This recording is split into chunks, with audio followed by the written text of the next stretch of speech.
As he leads me out, my mind race showed you outmaneuver someone who's been planning this for months. Someone who thinks he knows you better than you know yourself?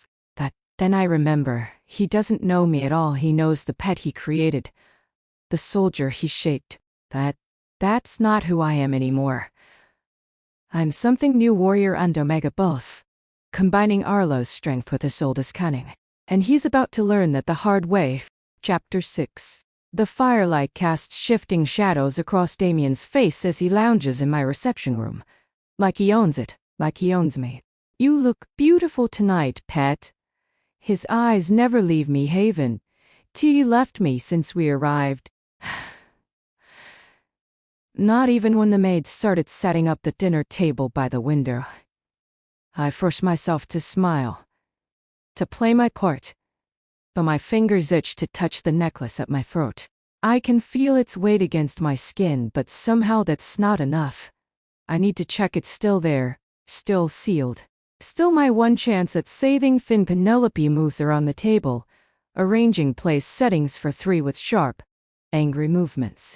When she catches Damien watching me, her hands clench around a crystal wine glass hard enough that I worry it might shatter. Half-formed plans spin through my mind, each more desperate than the last. I need to get the sedative into Damien's drink, somehow, need to take him out before he can hurt Finn. But how?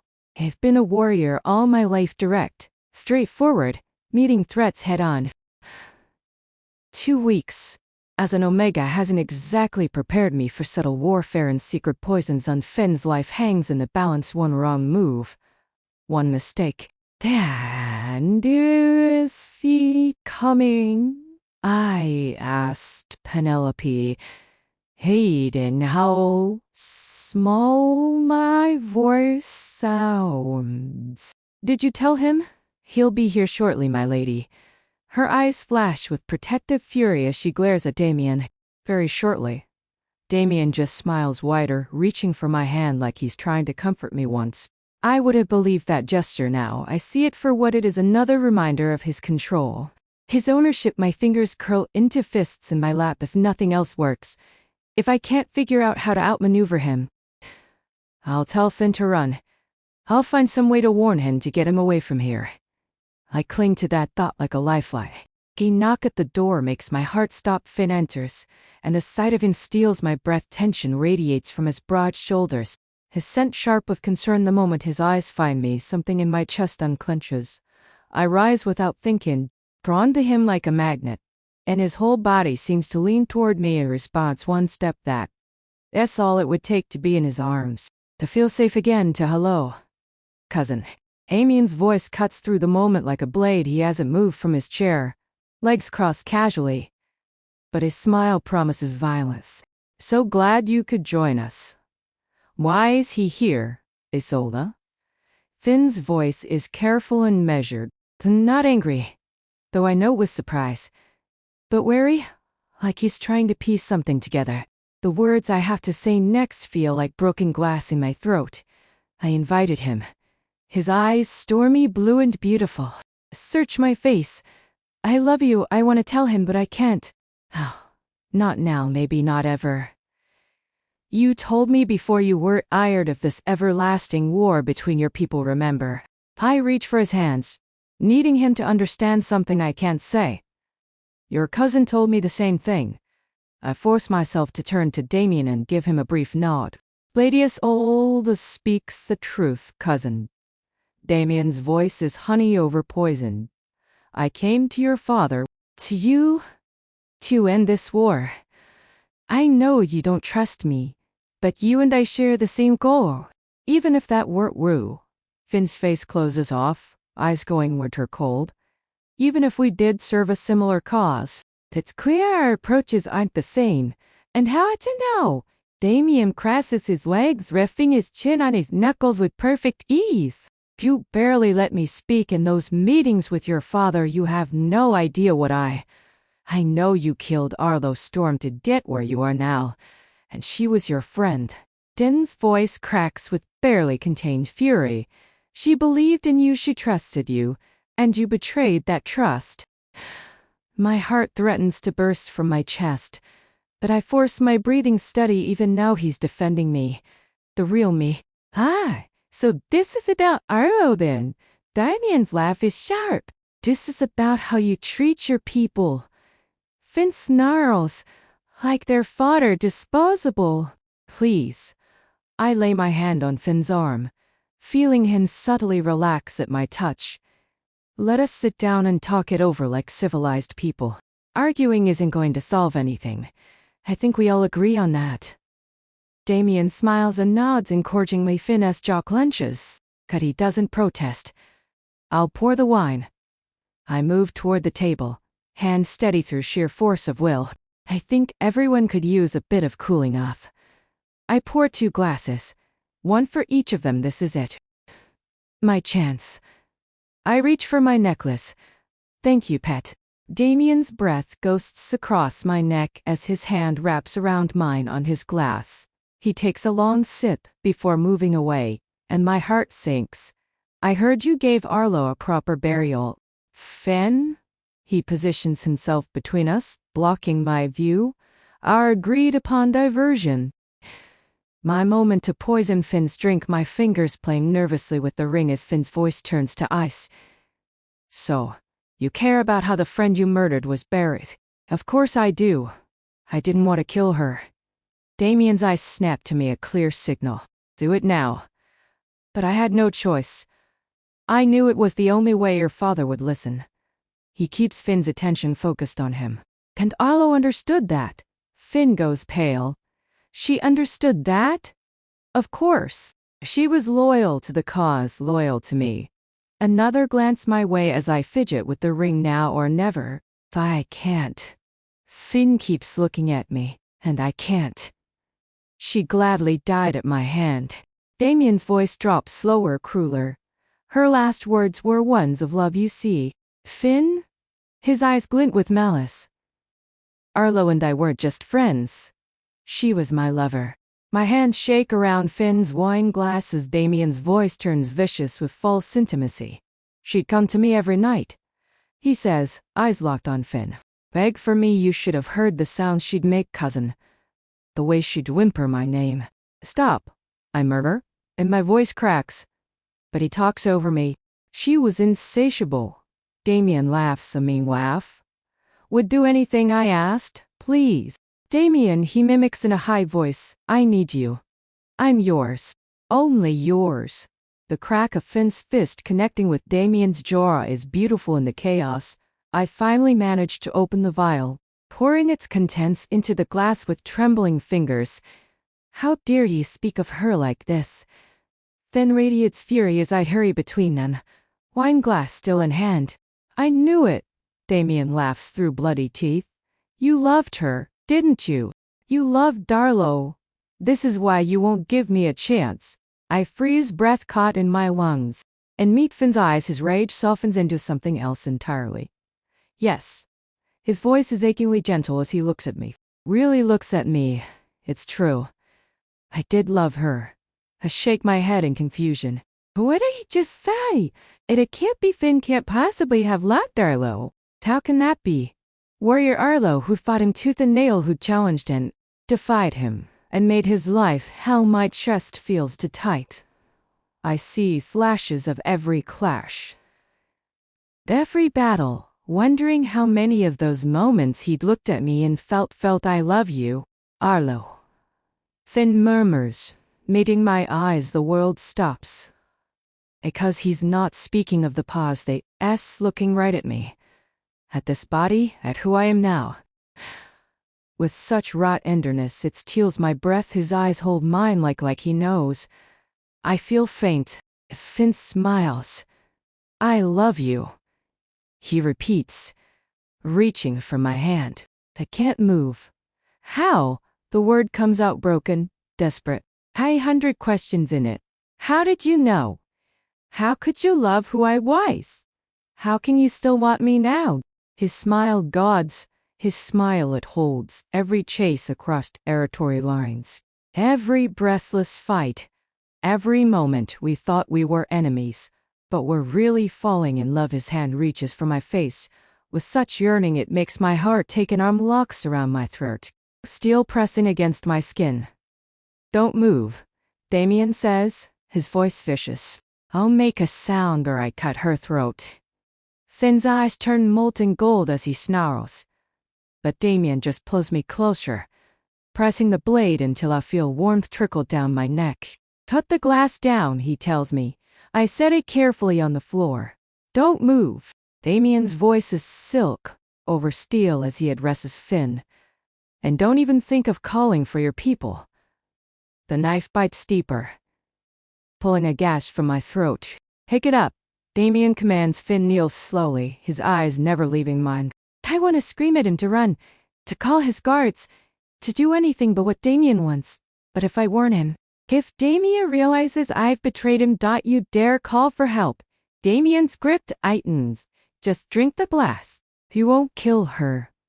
Finn's voice is steady. You love her too. The blade presses harder. I'd rather see her dead than let you have her. The rot Ruth in Damien's voice makes me shiver. Try anything, and she'll be dead before your men can apprehend me. Finn lifts the glass with excruciating slowness, every movement careful not to provoke Damien. Drink. Damien snaps. What is it? Finn asks. But he's not asking Damien, his eyes find mine. What did you put in my drink, Erlo? Tears blur my vision as I force out the words. Naiche.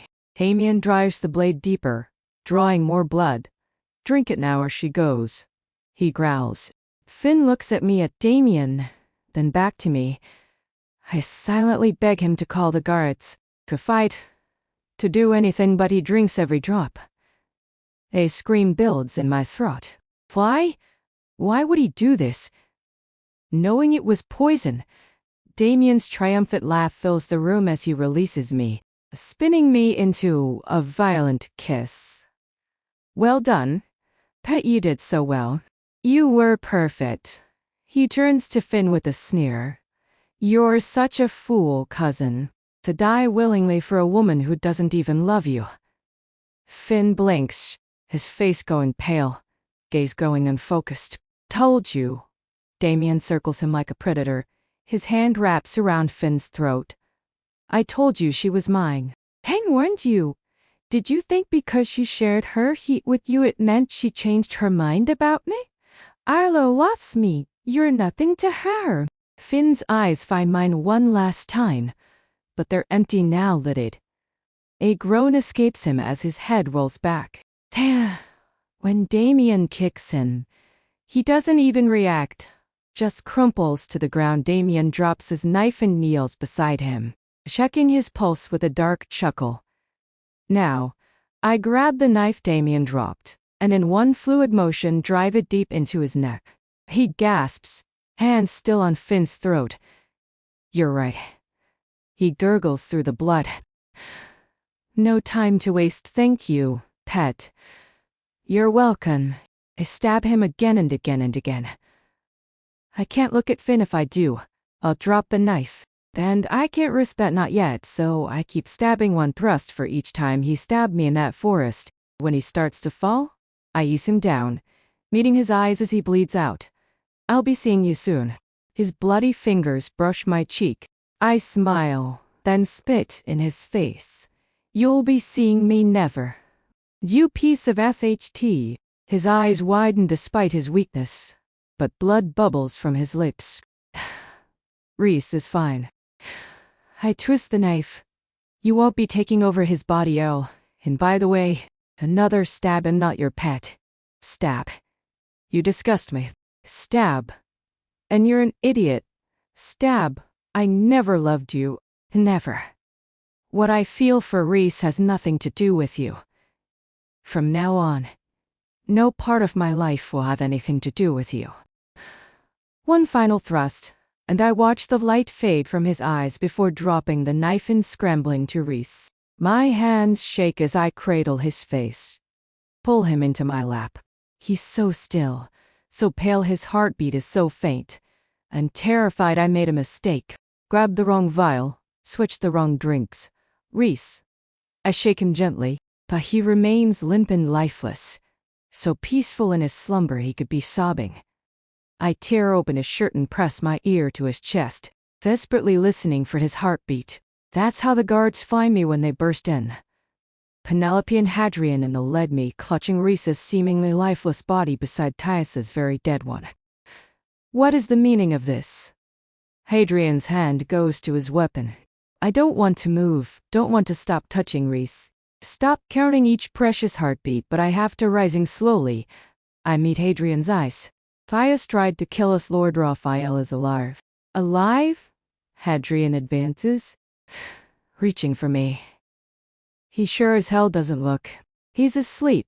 My voice cracks like a whip as I stand. And don't you dare put your hands on me, Captain Hadrian. I am Rhys's mate and the future Luna of this pack. I lift my chin. Remember your place. Penelope squeals beside the guards while Hadrian gapes, fury warring with doubt and underneath it all respect.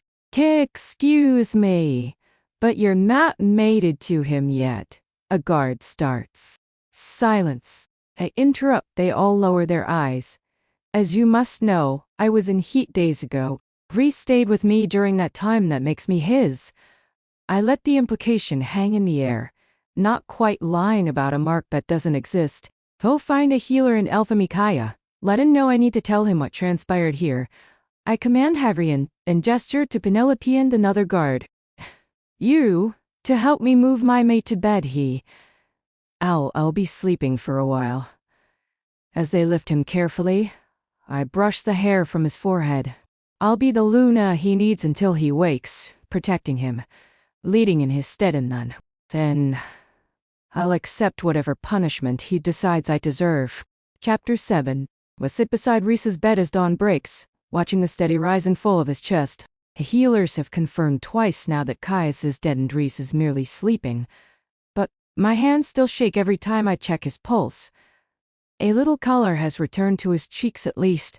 He no longer looks like he did in those terrifying moments after drinking what he believed was poison, moments when I thought I'd lost him forever. I can't stop thinking about it, how he drank that glass, knowing exactly what he thought was in it, just to protect me.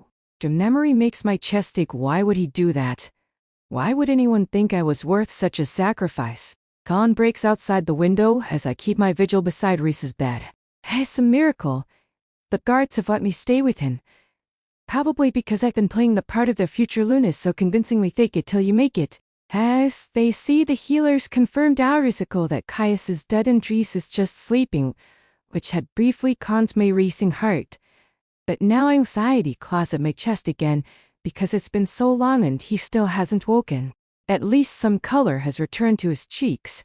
His chest rises and falls peacefully now, so he doesn't look as still and lifeless as he did before. But watching him like this, knowing I'm the one who drugged him, knowing he willingly drank what he believed was poison just to save my life, makes me feel sick with guilt. I still can't wrap my mind around why he would do that.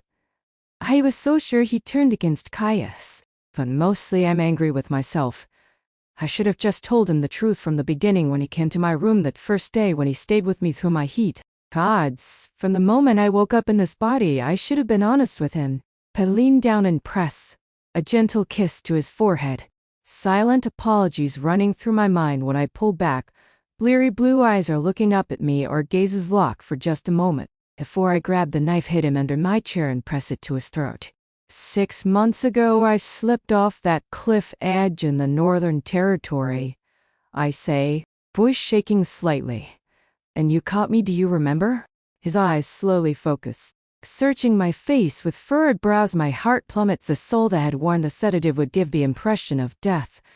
But what if that had been enough? What if, somehow, Caius had managed to take over Rhys's body in most crucial moments? The thought makes my hand shake where I hold the blade. Do you remember? I press the knife harder against his throat, desperate for some sign that it's really him. He nods slowly, those storm blue eyes never leaving mine even now, half drugged in at knife point. He's beautiful enough to make my chest ache. What did I say before I ran? The words come out rough with fear. He frowns slightly. Arya? He starts to shift away, but I can't let him. Can't risk being wrong about this in one fluid motion. I'm on top of him, pinning him down with my body weight. Knife steady at his throat, my heart pounds so hard I can barely hear my own voice. What did I say? I repeat. And then, oh gods, that familiar smirk curves his lips. You said you wished things were different. Relief hits me so hard I feel Izzy the knife clatter as to the floor as memories flood back. At cliff edge. His arms catching me. The way he'd looked at me then. Obviously, he adds, eyes gleaming. Because you desperately wanted me to kiss you. Ugh, he floods my cheeks as I punch his arm. Shut up. I try to scramble off his lap, but his hands catch my waist, holding me in place. The casual strength in his grip makes my skin tingle. What happened? He glances around, confusion clouding his features. The morning light catches his face, highlighting the sharp line of his jaw, the sweep of his lashes. A whole lot of things. My voice comes out shakier than intended. Throat tight with emotion because it's really him, my Reese. Alive and safe while Caius lies cold and dead. You didn't kill me, he observes, meeting my eyes, at last for words. I just shake my head. Did you think I would? I finally murmur, holding back my tears. Because I don't deserve to cry when he's the one who thought I might kill him. His hands rub circles against my waist. Warm and pleasant, it soothes me. Where's Caius? He asks carefully. Just hearing that name makes me grimace. Not sure what they did with his body, I admit, but he's dead. Reese nods slowly, processing. Right. He clears his throat. I'm sorry for I'm the one who killed him. I interrupt. The words sharpened fast. So you really don't have to be sorry, Reese. I'm not. This time when I move away, he lets me go, somehow sensing the tension coiling through my shoulders. I'm only sorry that I wanted to kill him myself, so badly that I let you get hurt in the process. I confess shame burns in my chest. I should have acted sooner, should have found another way. I told myself I wanted to save you and I did, but I also wanted revenge. And I am sorry, Reese. His large hand wraps around mine, but I can't meet his eyes. Can't bear to see judgment or disappointment there. So, it really is you, he murmurs. His voice is soft with wonder. Oh, my head snaps up at his tone, and the warmth in his expression, like he's genuinely happy to see me. To know who I really am, steals my breath away. Yes, I. The words tangle in my throat after so long hiding behind Seraphina's face. Speaking to him as myself feels both liberating and terrifying. She had been a shield between us, letting me start fresh. But now that shield is gone and I feel raw, exposed. I'm sorry about Seraphina. I manage finally. She's gone. His expression shifts. And I rush to add, we didn't kill her. I mean, Caius was planning to. I'd never even heard of her in the end, I swallow hard. From what I gathered, she took her own life. Reese nods, troubled shadows crossing his face. Yes. I know his fingers tighten around mine. I didn't know her well, but her family well. She came from a very traditional pack. Being my mate wasn't her choice. She couldn't say no, it never sat right with me. I nodded, thinking of Isolde's cold discipline. Her obsession with perfection.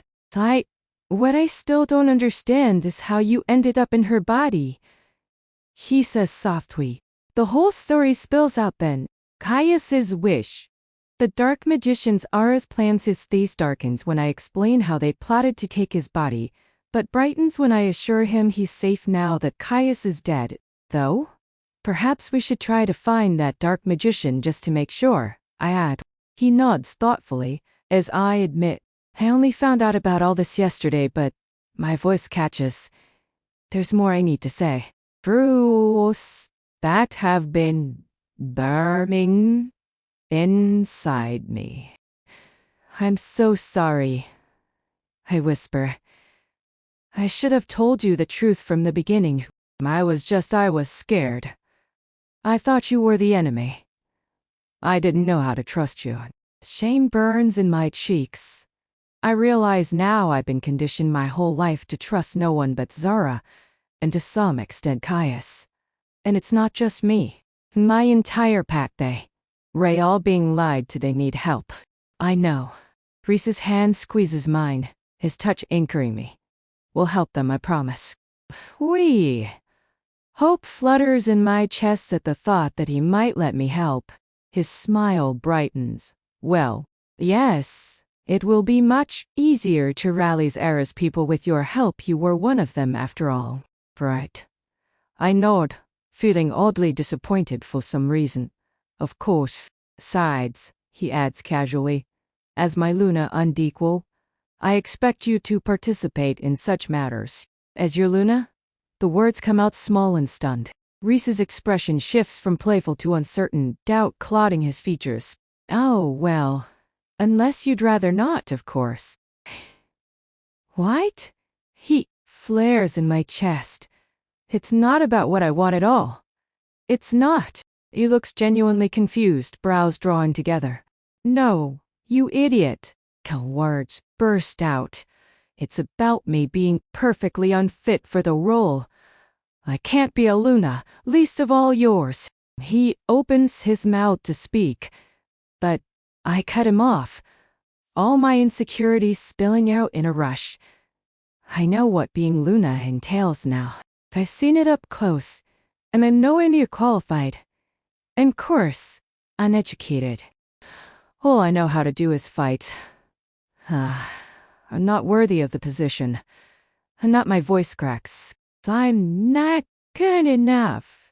Before I can spiral further, Reese pulls me towards him, his large hand cradling my face with a gentleness that stuns me into silence. Don't, he commanded softly, his thumb caressing my cheek with deliberate, soothing strokes.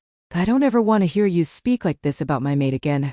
Tears spill over, tracing warm pads down my cheeks as he gazes at me, his look intense, adoring, as if I'm the most precious treasure he's ever beheld. It aches.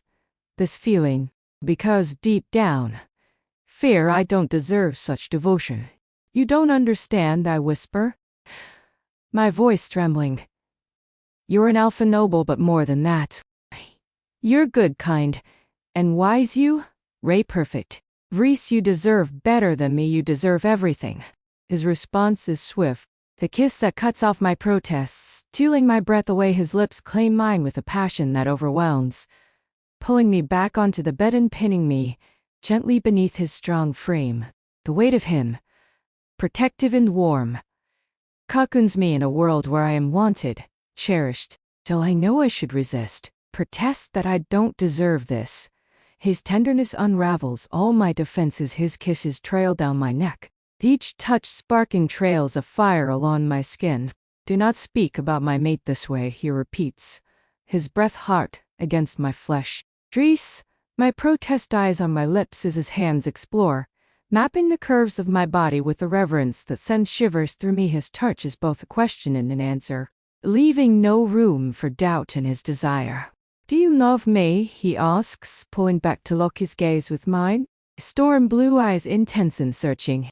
The question steals my breath. I think of everything, all our battles, how he consumed my thoughts between each clash, how I fall asleep picturing those storm blue eyes, how I've memorized all his little habits, the way he absently runs his hand through his hair when he's thinking, how his jaw ticks when he's holding back a smile. I know I'd love discovering 1,000 more such details about him. But I'm not Serafina, I whisper, feeling exposed and vulnerable. I may look like her and smell like her. Harry, his hand cups my cheek. It's not Serafina I love. The kiss he gives me is reverent, like he's worshipping me with each gentle press of his lips. His hands roam tenderly over me, each inch caressed as if to memorize, to cherish. Fresh tears well up in my eyes, not from sorrow, but from the overwhelming sensation of being so deeply loved. Do you love me? He insists against my lips, the warmth of his breath mingling with mine. Yes. The word is a broken moan, filled with all the love I feel and all the fears I face. God. Wreath. Of course His smile presses against my mouth. Yeah. He nods. I thought so. His hand cups my cheek again. Look at me, he coaxes, his touch so gentle, so encouraging that I can't help but obey. His thumb brushes away my tears as our eyes meet. Will you be mine? His question is soft, a whisper that promises forever. You, Arya Storm? I nod, letting the tears fall freely now, and then we're kissing again. He'd been slow and perfect, like we have all the time in the world, like this is exactly where we're meant to be. My fierce warrior, he murmurs. My beautiful, brave mate. Each touch makes me feel cherished in a way I've never known before. This isn't the desperate need of my heat. This is something deeper. His fingers trail down my spine as he pulls me closer, and I shiver at how right it feels to be held by him. I've loved you for so long, he confesses between kisses, even when we were enemies, maybe especially then. His lips find my throat, making me gasp. The way you'd fight me with everything you had, never backing down. I used to dream about you, I admit. My voice shaky as his hands explore. He pulls back just enough to smirk at me. And what happened in these dreams? Heat floods my cheeks. I think you know, I whisper. His eyes dance with challenge. Perhaps you should show me, he murmurs, his smile then guards. His smile, it holds all the warmth of summer sunshine, all the promise of forever when he kisses me again. Slow and deep and perfect. I know with absolute certainty that this is where I belong. 3 years after Caius's death, I stand before our combined packs, eyeing my own face, the path. It wasn't easy. Every step was a battle, not just with others, but with myself.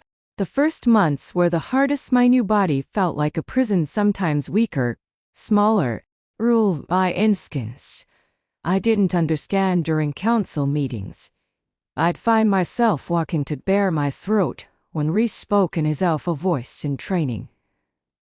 My muscles would fail me when my mind knew exactly what to do. More than once, I'd fled to my chambers in frustrated tears. Your strength isn't gone, Penelope would remind me, helping me up after yet another failed sparring match.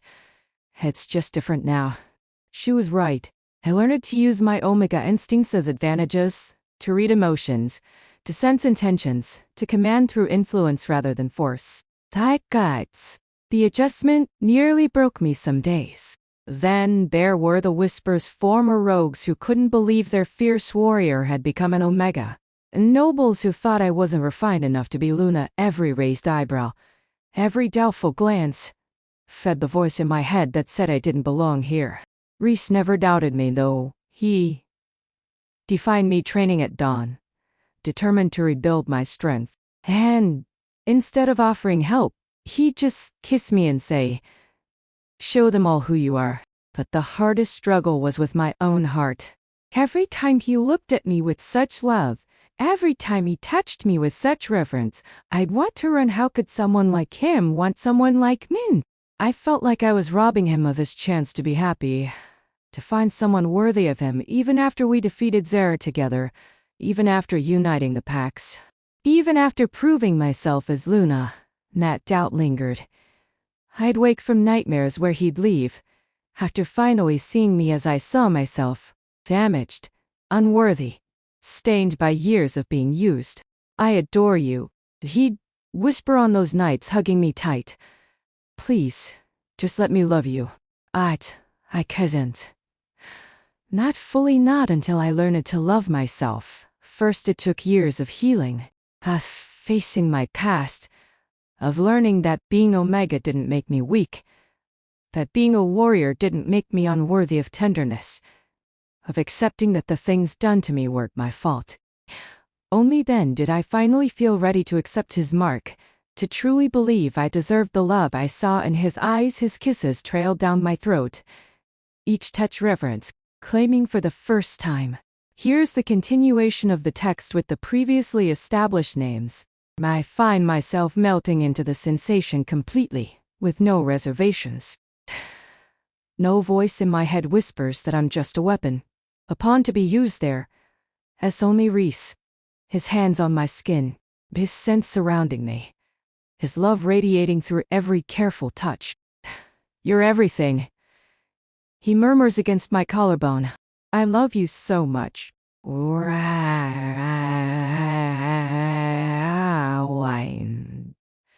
I believe in because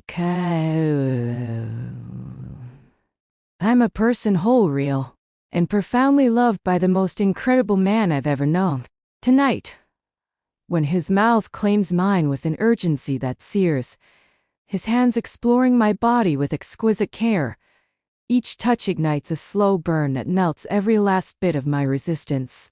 Drawing out soft sounds from my throat that would have embarrassed me once, now I let them come freely. Let my moans and sighs weave into the air between us, wanting him to know exactly how he makes me feel. The heat that builds between us is slow and sweet, yet it transcends mere physical need. As a soul deep yearning to be entirely his, to entwine our destinies and souls in the most intimate way possible. Mark me. I gasp against his lips, the words barely a whisper but laden with all the desire I feel coursing through me. He pulls back just enough to search my eyes, the flicker of surprise and on his gaze. What did you just say? He breathes. I laugh softly, the sound tinged with need, and trace my tongue lightly along his throat, tasting the salt of his skin. You heard me. I laugh. This groan is deep, resonating against my lips, filled with longing and hesitation. Were you sure? He asks, his voice rough with emotion. I have never been more sure of anything. My fingers tangle in his hair, gently pulling his head back as I bare my throat to him, and offering a plea. When he bites down, the sensation catapults beyond pain into pure ecstasy. Pleasure and profound connection surge through me, radiating from the mark, making me cry out his name as our bond snaps vibrantly into place. Suddenly, I'm awash in his emotions, his overwhelming love, his fierce desire, his exultant joy at finally being bonded. It's overwhelming, beautiful, a cascade of feelings that brings tears of happiness to my eyes. My turn. I whisper against his skin, already craving the intoxicating connection that now binds us. My teeth find the tender skin of his throat, and as I mark him, the bond deepens, weaving our essences together in a tapestry of shared souls and destinies. After that, it's pure magic when he finally takes me. It feels as though our very essences are merging, passion and love spiraling into an exquisite crescendo that lifts us beyond the confines of our bodies. We explore each other in the new dimension of sensation our bond offers, reveling in the perfect unity we've discovered. Through it all, I am enveloped in joy, in rightness, in the absolute certainty that I am exactly where I am meant to be, in his arms, in his heart, in his soul forever. Thanks so much for watching. I truly hope you enjoyed the ending, and if you liked the video, give it a thumbs up to let me know your support keeps this channel. Bye, have a wonderful day.